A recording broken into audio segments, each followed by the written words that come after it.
Hello student, कैसे हैं आप सभी। आज हम पढ़ेंगे लेसन 5 हिस्ट्री का। क्या बताती है हमें किताबें और कब्रें। दुनिया के प्राचीनतम ग्रंथों में 4 ग्रंथ हैं जो सबसे प्राचीनतम है, लेकिन सबसे अधिक प्राचीन है जो हमारा वो ऋग्वेद है। वेद कौन से हमारे? ऋग्वेद, सामवेद, यजुर्वेद, अर्थवेद। तो फर्स्ट है हमारा ऋग्वेद। ये सबसे प्राचीनतम वेद है। इसके मंडलों की संख्या 10 है। इसके सूक्तों की संख्या 1028 है और रचना की कितनी है इसमें? 10,462 सूक्त। अच्छी तरह से जो वाक्य बोले जाता है उसको कहा जाता है सूक्त। जो रचनाओं को बोलने वाला या निर्माण करने वाला उसको होत्र कहा जाता है। सेकंड है हमारा सामदेव। गाई जा सकने वाली या गाई जा सकने वाली जो रचनाएं होती हैं उसको सामवेद कहा जाता है। भारतीय संगीत का जनक भी सामवेद को ही कहा जाता है। यजुर्वेद नियम होते हैं, इसमें गद्य और पद्य होते हैं, यानी पोएट्री, इंग्लिश में पोएट्री कहते हैं, पोज कहते हैं। अर्थवेद नवीनीकरण, जादू टोटा नवीनीकरण, जादू टोना, वंशीकरण, श्राप, विवाह, औषधि और जो सारे टोटके वगैरह होते हैं वो अर्थवेद में आते हैं। और जिसमें औषधि, आयुर्वेदिक और दवाइयाँ होती हैं ये भी अर्थवेद में आती हैं। इसमें 3 देवताओं का वर्णन किया गया है। फर्स्ट है अग्नि, आग के देवता को अग्नि कहा गया है। इंद्र, युद्ध के देवता को कहा गया है सोम। एक प्रकार का ये पौधा होता है जो पीने योग्य होता है। इसको पीसकर पेय पदार्थ बनाया जाता है। ऋग्वेद की भाषा प्राक संस्कृत या वैदिक संस्कृत है। बुर्ज वृक्ष की छाल पर लिखी यह पांडुलिपि कश्मीर में पाई गई है। 150 साल पहले ऋग्वेद की सबसे पहली बार छापने के लिए इसका उपयोग किया था। अंग्रेजी में भी इसका अनुवाद हुआ है, यानी कि जो ऋग्वेद है वो सबसे पुराना वेद है और ये संस्कृत और वैदिक संस्कृत में यूज हुआ है।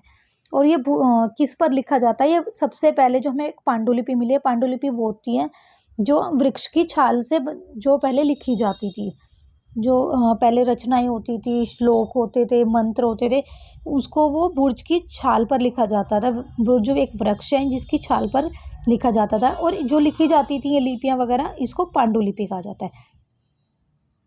और पांडुलिपि जो हमें एक बार प्राप्त हुई है ये हमें कश्मीर से प्राप्त हुई हैं और जो प्राप्त हुई है ये पांडुलिपि 150 साल पुरानी है। और इन पांडुलिपि का और इंग्लिश में भी अनुवाद किया जा चुका है। पांडुलिपि हमें कहाँ से प्राप्त हुई है? पुणे, महाराष्ट्र से। जो बुर्ज वृक्ष की छाल पर जो मिली है हमें पांडुलिपि वो कश्मीर से प्राप्त हुई है, लेकिन जो पत्थरों पर जो मिली है पांडुलिपि वो पुणे, महाराष्ट्र के एक पुस्तकालय में सुरक्षित रखी हुई है, जो हमें प्राप्त हुई है। संस्कृत व अन्य भाषाएं। भारत की भाषा कौन सी है? असमिया, गुजराती, हिंदी, कश्मीरी। एशियाई भाषा कौन सी है? फारसी। यूरोप की भाषा अंग्रेजी, फ्रांसीसी, जर्मन, यूनानी, इतालवी, स्पेनिश। द्रविड़ भाषा परिवार कौन सा है? तमिल, तेलुगु, कन्नड़, मलयालम। नेक्स्ट पॉइंट पढ़ते हैं हम। कहानी महापाषाणों की। महापाषाण 2 शब्दों से मिलकर बना है, महा प्लस पाषाण। महा का अर्थ होता है बड़ा, पाषाण में यानी पत्थर। ये पत्थर दफन करने की जगह पर लोगों द्वारा बड़े करीने से लगाए गए हैं, जो एक पत्थर होते हैं और यह प्रथा 3000 साल पुरानी है।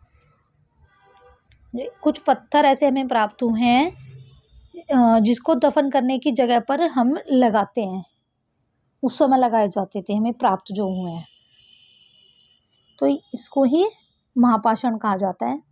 जो पत्थर हैं वो बड़े बड़े, काफ़ी बड़े बड़े हैं। जो कब्र होते, कब्रों को जो बड़े बड़े पत्थरों से बनाया जाता था उसको ढका जाता था। ये प्रथा कब से चली है या कितनी पुरानी है? 3000 साल पुरानी प्रथा है।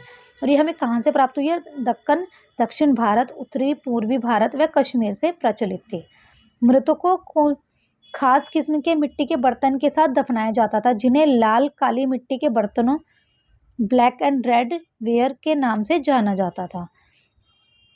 लोहे के हमें औजार और घोड़े के कंकाल और समान पत्थर, सोने के गहने आदि भी हमें प्राप्त हुए हैं। वो हमें किससे प्राप्त हुए हैं?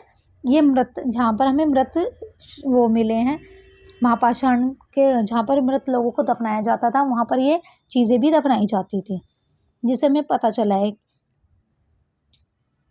कि वहाँ पर लोहे के औजार किस तरह से यूज़ होते थे। और वह घोड़े के कंकाल भी मिले हैं। कुछ ऐसे होते थे व्यक्ति, जैसे कोई बड़े नेता होते थे या शासक होते थे, वो घोड़े से, किसी जीव जंतु जानवर से प्रेम करते थे, तो वह खुद जब मर जाते थे तो जो उनके जो शासक होते थे, जो उनके नीचे के नेता होते थे, जो उनके सपोर्टर होते थे, वो उनको जब दफनाते थे तो जो प्रिय जैसे वस्तुएं हो गई, सोना चांदी हो गई या फिर जीव जंतु, वो उसी के साथ दफना दिया जाता था। जिससे हमें पता चलता है कि उस समय जो किस तरह से दफनाया जाता था लोगों को। क्या बताते हैं हमें कंकालों के अध्ययन? बच्चे पुरुष, स्त्रियां, हमें कुछ कंकाल मिले हैं जो बच्चों के भी, स्त्री पुरुष के भी मिले हैं।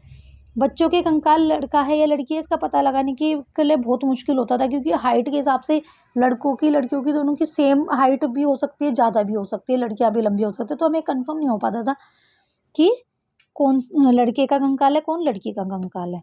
यहाँ पर स्त्री और पुरुष दोनों ही गहने पहनते थे, इसलिए स्त्री पुरुष का भी नहीं आसानी से पता लगा पाए कि वह स्त्री है या पुरुष के हैं कंकाल।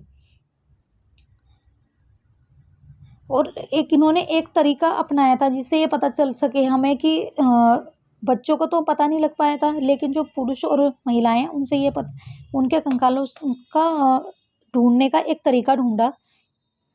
स्त्री बच्चों को जन्म देती थी, इसलिए उनका कटु प्रवेश कुल्ला जो पुरुषों से अधिक हैवी होता था, और जबकि पुरुषों का बड़ा होता था। तो ये इस टेक्निक से हमें कंकालों से ये पता चला ये स्त्री के हैं या पुरुष के हैं। तो आज हमने पढ़ा वेद कितने प्रकार के हैं। तो आपको मेरी वीडियो अच्छी लगी उसको लाइक करें, शेयर करें, सब्सक्राइब करें। Thank you.